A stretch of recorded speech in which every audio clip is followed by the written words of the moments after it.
Hello everyone, my name is Pallavi, student of MSc Mathematics, semester 3rd, Kanya Mahavidyalaya, Jalandhar. Today I am here to present a presentation on a topic, closed graph theorem. Firstly, let us discuss some of the important definitions that we will further use in our theorem. First definition is graph of an operator. Let T be any linear operator from space X to Y where X and Y are non-linear spaces over a field K. Then graph of operator T is defined by G of T is equal to ordered pair of X Tx for all X belongs to X.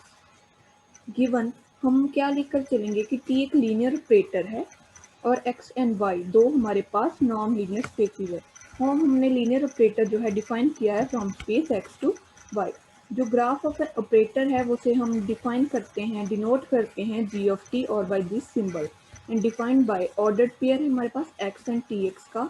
जो X है, जो हम X लेकर चल रहे हैं वो कहाँ से आ रहा है? नॉन लीनियर स्पेस X में से। Second definition is norm on GT, that is norm of an graph of an operator. If X and Y are non-linear spaces, then norm on GT is defined as norm of X Tx is equal to maximum of norm of X and Tx, norm of Tx for all X Tx belongs to GT. Again, two non-linear spaces are given. Then norm on graph of operator is defined as norm of X Tx, that is ordered pair we have taken from graph of an operator, is equal to maximum of norm of X and norm of Tx, जहाँ पर हमने जो ordered pair है हम कहाँ से लिया है? G of T में से। नेक्स्ट है हमारी close linear transformation. Let X and Y are non-linear spaces over the field K, then any linear mapping T from X to Y is said to be a closed linear transformation if for any sequence xn contained in X such that xn tends to X and T of xn tends to Y as n tend to infinity, we have X belongs to X and Y is equal to Tx. Again, two non-linear spaces are given and a linear mapping T from X to Y. अब इस linear mapping को हम close linear mapping और transformation तब बोलेंगे अगर हमारा जो नॉन लीनियर स्पेस हमें लेकर चल रहे हैं उसमें से एक हम सीक्वेंस एक्सन ले लेते हैं सच दैट वो सीक्वेंस एक्स पॉइंट को टेंड कर रहा है एंड टी ऑफ एक्सन जो है वो वाई पॉइंट को टेंड कर रही है। जैसे जैसे एन इन्फिनिटी को अप्रोच कर रहा है तो हमारे पास अगर जो एक्स पॉइंट हमारा लिमिटिंग पॉइंट है एक्स एन का वो नॉन लीनियर स्पेस एक्स में से आ जाए and y is equal to T x आ जाए तो हम बोलेंगे कि जी हमारी जो ट्रांसफॉर्मेशन है, जो हम लीनियर ट्रांसफॉर्मेशन हमने डिफाइन की है t from x to y, वो क्या है? Closed linear transformation. Next is closed graph theorem, our main topic. Statement: if X and Y are complete non-linear spaces and Tx to Y via linear transformation, then T is continuous if and only if graph of T is closed. दो non-linear spaces X and Y, complete non-linear spaces given है, इसे हम complete non-linear space, इसे हम नाफ space भी बोल देते हैं, और एक हमें T from X to Y, एक हमें linear transformation है। देन जो हम लीनियर ट्रांसफॉर्मेशन लेकर चल रहे हैं इसे हम कॉन्टिन्यूस तब बोलेंगे अगर ग्राफ ऑफ टी क्लोज होगा, and graph of T close कब होगा? अगर टी कॉन्टिन्यूस होगा।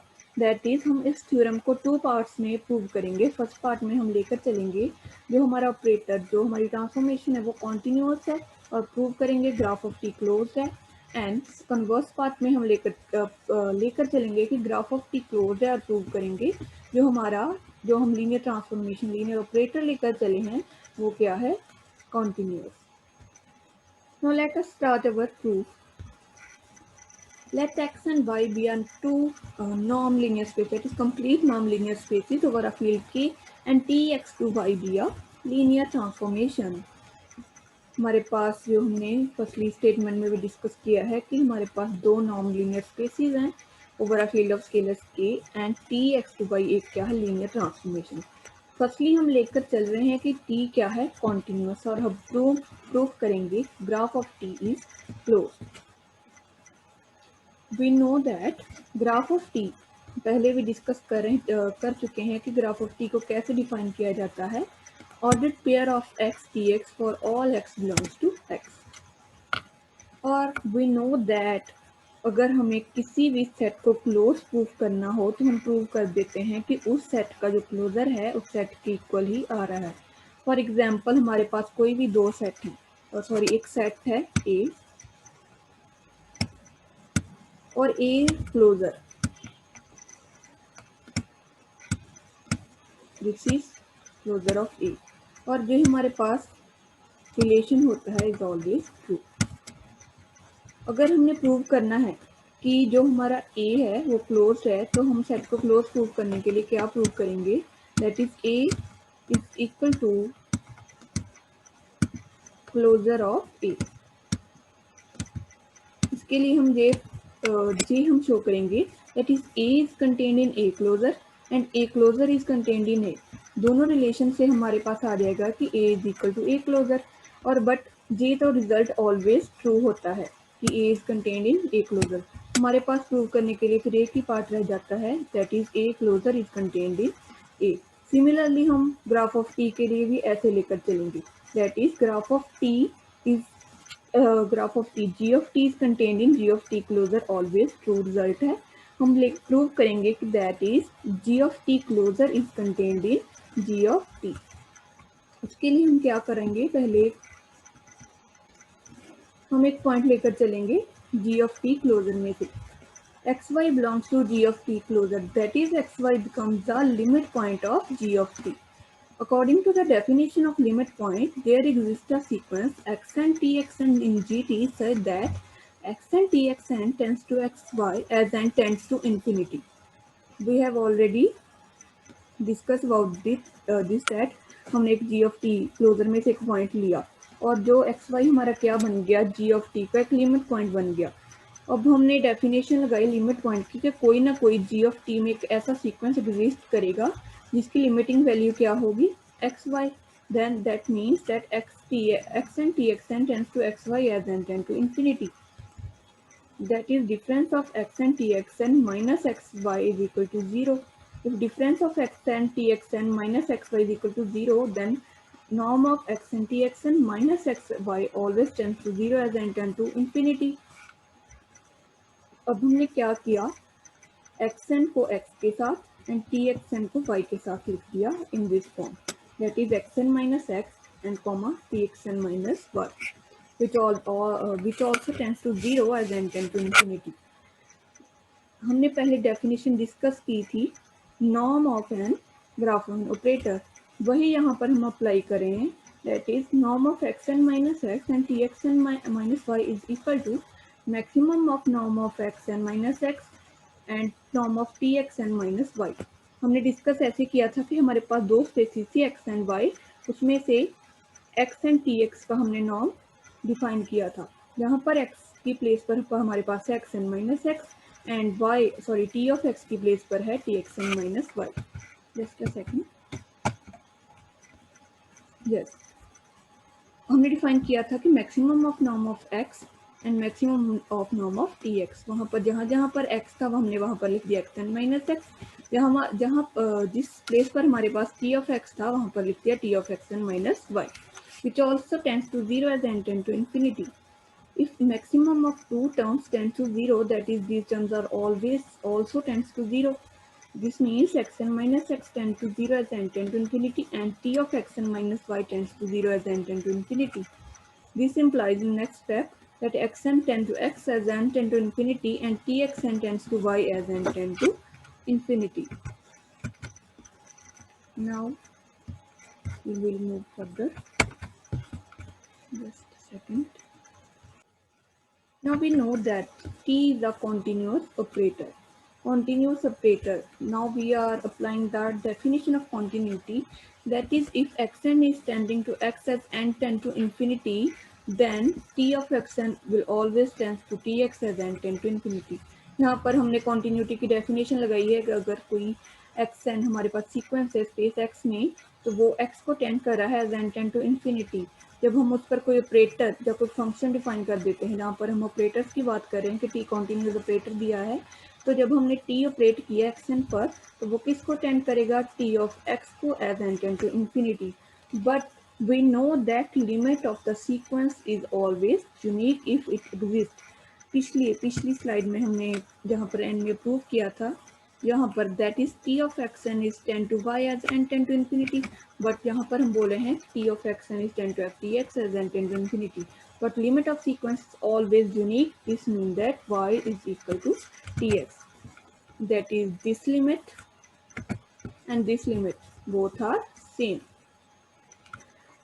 Our aim was that we want to prove that xy belongs to gt. हम लेकर चले थे कि xy belong कर रहा है g of t क्लोजर को, बट हम प्रूव करना चाहते हैं कि जो y है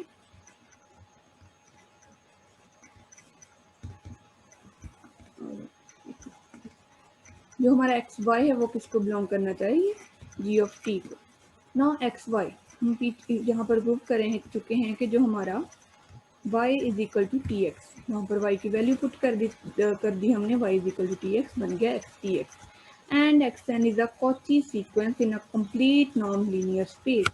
जो हमारा एक्स एन है वो क्या है, Cauchy sequence in a complete non linear space. हमें पता है अगर कोई भी कॉची सीक्वेंस हो कंप्लीट लीनियर स्पेस में तो जो उसकी लिमिट है वो भी उस स्पेस को ही बिलोंग करेगी. तो x belongs to x. Hence, xy is equal to xtx, where x belongs to x, which is a definition we have already done, which is a definition of graph of an operator. This means that xy belongs to gt. Firstly हम लेकर चले थे कि g of xy belongs to g of t closer, और हमने अब prove कर दिया कि xy belongs to g of t. This means that g of t closer is contained in g of t, but g of t is contained in g of t closer. जो हमने theorem की starting में ही discuss किया था कि ये result always true होता है. इन दोनों रिजल्ट्स को कंबाइन करके हमारे पास आ गया g of t is equal to g of t closer, that is graph of t is closed. अब हम करेंगे इसका converse part. Now converse part of theorem. Let graph of t be closed set in x cross y. हम क्या लेकर चलेंगे कि हमारा ग्राफ जो है वो क्लोज है. हम प्रूव करेंगे कि t एक कॉन्टिन्यूअस लीनियर ट्रांसफॉर्मेशन है. हमने स्टार्टिंग में लिया कि ग्राफ ऑफ t क्या है, close in x cross y product space of x and y. Prove करेंगे कि t x to y is continuous. We know starting में डेफिनेशन में हमने लिया था कि x and y are Banach spaces. We know that product of two Banach spaces is always Banach space, that is therefore x cross y is Banach space, and g of t, that is graph of t, is closed subspace of x and cross y जो हम लेकर चल रहे हैं starting में theorem के. तो हमें पता है that is closed subspace of a Banach space is always complete. Therefore graph of t is complete non-linear space. अब इस कन्वर्स पार्ट में हम क्या करेंगे कि मैपिंग डिफाइन करेंगे phi from G of t to x by phi of x T x is equal to x for all x T x belongs to G t. क्या किया हमने, एक मैपिंग डिफाइन की from G t to x, जिसके element G of T graph of T, उसके element किस type के हैं, एक्स टी एक्स. एंड कहाँ से कहाँ तक, जी टी से एक्स तक हमने डिफाइन की है. एंड एक्स के एलिमेंट किस टाइप के होंगे, जस्ट ऑफ दिस टाइप. हमारी जब हम इमेज लेंगे phi of x T x वो किसकी इक्वल आएगी, एक्स की. And clearly this mapping is well defined. Now we will prove that phi is linear, this mapping is linear. हमने क्या किया, x1 tx1 and x2 tx2 दो graph of t में से एक आर्बिट्रेरी पॉइंट्स ले लिए एंड अल्फा बीटा भी कोई भी स्केलर्स ले लिए. हमने कंसीडर किया phi of alpha x1 tx1 plus beta x2 tx2. Normally हम जब ऐसे प्रूव करते हैं जहाँ पर ऑर्डर्ड पेयर लेकर चल रहे हैं और नॉर्मली हमारे पास simple x1 and x2 type के कोई एलिमेंट्स होते हैं तो हम प्रूव करते हैं कि phi alpha x1 plus beta x2 is equal to alpha phi of x1 plus beta phi of x2. But यहाँ पर ऑर्डर्ड पेयर की बात हो रही है तो फिर उस अकॉर्डिंग थोड़ा चेंज हो जाएगा. नाउ हमने क्या किया, इसको अंदर ले गए अल्फा x1 प्लस दिस की स्टेप हम ऐसे देख लेते हैं, alpha x1 alpha tx1 plus अगर बीटा को भी हम अंदर ले जाएंगे बन जाएगा beta x2 and beta tx2. अब हमने x1 टाइप x1 x की टर्म्स एक साथ कर ली और t ऑफ x1 की एक साथ ले गए, बन गया alpha x1 plus beta x2 alpha tx1 plus beta tx2. अब हम जो हमारा t है लीनियर मैप है इसलिए हमने इसको बाहर लिया है, बन गया phi of alpha x1 plus beta x2 t alpha x1 plus beta x2. This implies that phi of alpha x1 tx1 plus b of beta of x2 Tx2 is equal to alpha x1 plus beta x2, क्योंकि हमने starting में जो mapping है वो define की थी कि phi of x T x is equal to x. यहाँ पर अब नेक्स्ट जब हम प्रूव कर रहे हैं वहाँ पर हमारी एक्स की प्लेस पर आ गया alpha x1 plus beta x2 and T of x T x की प्लेस पर आ गया T alpha x1 plus beta x2। That is, तो हमारा क्या आंसर आ जाएगा, जो आंसर वहाँ पर हम लेते थे phi of x T x is equal to x, that therefore phi of alpha x1 plus beta x2 T alpha x1 plus beta x2 is equal to alpha x1 plus beta x2। जहाँ पर x था वहाँ पर हमारा ये वाला question आ गया। Where x1, अब x1 किसके इक्वल होगा, phi of x1 T x1 plus beta, and x2 किसके इक्वल होगा, phi of x2 T x2। ये सब वहाँ पर जहाँ से हमने मैपिंग डिफाइन की है वहाँ से लेकर चल रहे हैं। तो हमारा हो गया प्रूव के फाई एक लीनियर मैप है। नेक्स्ट हम प्रूव करेंगे कि फाई इज 1 1। लेकर चल रहे हैं कि phi of x T x is equal to 0 for some x T x belongs to G T. X T x, phi of x T x 0 है, this mean that x will be 0। If x is equal to 0 then tx will always equal to 0, then ordered pair of x tx is equal to 0 0. That is, if image of ix txt is equal to 0, then image of that ordered pair is always that ordered pair is always 0. This implies that phi is 1 1 map. Next is phi is onto. For all x belongs to x, tx belongs to tx. x, अगर हमारा जो point x है वो capital x that is non linear space को belong कर रहा है, जब हम उस पर ऑपरेट करेंगे t, तो वो किसको बिलोंग करेगा, t ऑफ x को। Then x T x belongs to G of T. Graph of T में ऐसे ही एलिमेंट आते हैं, तो हमें क्या मिलेगा, for each x belongs to x there exist a x T x belongs to G T such that phi of x T x is equal to x. This implies that phi is onto. Now we will prove that phi is bounded. Consider norm of phi x dx is equal to phi of x dx is equal to norm of x x, that is हमने define की थी जो mapping phi of x dx किसके equal होता है, x, वो किस में आ गया, नॉर्म में से, and x x dx belongs to gt which is less than और इक्वल टू। इसमें जो हमारा जे नॉर्म वाला पार्ट है ऑब्वियसली इसकी मैक्सिमम, इन दोनों की मैक्सिमम वैल्यू से तो छोटा ही होगा, and this is the, we have already discussed that is the definition of norm of x tx. This implies that norm of phi tx is less than or equal to norm of x tx for all x tx belongs to gt. This therefore phi is bounded. Boundedness की यही definition होती है कि norm of some vector is less than equal to some scalar and norm of x T x. और यहाँ पर हमारा जो स्केलर है वो 1 है, क्योंकि यहाँ पर हमने कोई स्केलर इंट्रोड्यूस नहीं किया, तो हमारा स्केलर क्या होगा, 1। तो हमारी बाउंडेडनेस की कंडीशन प्रूव होगी, एंड हैंस हम पीछे प्रूव कर चुके हैं कि जो हमारा फाई है 1 1 भी है, ऑन टू भी है। This implies that phi is bijective. Now we prove that phi is bounded, that is phi is bijective and bounded mapping. हमने एक ओपन मैपिंग थ्योरम की थी, उसकी हमने कोरोलरी रीड की थी, वहाँ पर कंडीशन थी अगर कोई ऑपरेटर वो क्या हो, बाइजेक्टिव भी हो और बाउंडेड मैपिंग भी हो, देन उसका इन्वर्स क्या होता है, उस मैपिंग का इन्वर्स एक बाउंडेड मैप होता है, and inverse is existing, this means that this is the phi is a invertible operator. Now phi inverse is a bounded map, then we will apply the definition of boundedness, that is there exists a constant m greater than 0 such that phi inverse of x is less than or equal to m norm of x. Now we have already defined a mapping, this one, phi x tx is equal to x. We take inverse on both sides. If we take inverse, that we will get phi inverse x is equal to x tx. This we will be applied here. That is phi inverse of x is equal to x tx, which is less than or equal to norm of m norm of x. And then we applied here the definition, definition of the norm of an operator, that is maximum of norm of x and norm of tx, which is less than or equal to m norm of x. Now we know that we have just already did in this part, that is norm of x is less than or equal to maximum of norm of x and tx. Similarly, here we take norm of tx, which is less than or equal to maximum of norm of x and tx. which is less than or equal to norm of x. Skipping this term, we get norm of Tx is less than or equal to m norm of x.